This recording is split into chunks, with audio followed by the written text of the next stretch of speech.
after being arrested in Tehran. Mahsa Amini, who's aged 22-year-old, passed away last week. The authorities have said they would launch an investigation into the cause of her death. But the protests that followed this tragedy are defined as the biggest demonstrations in the Islamic Republic since 2019. Prisoner Rallies claimed after meeting with the UN Secretary General Antonio Guterres that Iran has freedom of expression, but the protests happening now are unacceptable acts of chaos.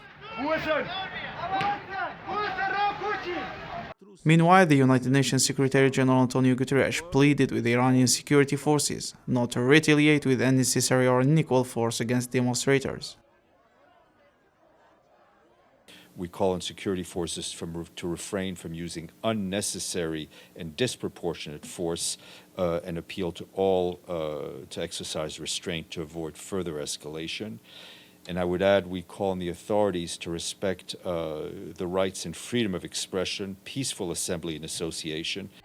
The world witnessed big protests this week. In Latin America, feminist organizations in Chile on Friday protested, speaking out against the lack of women's rights.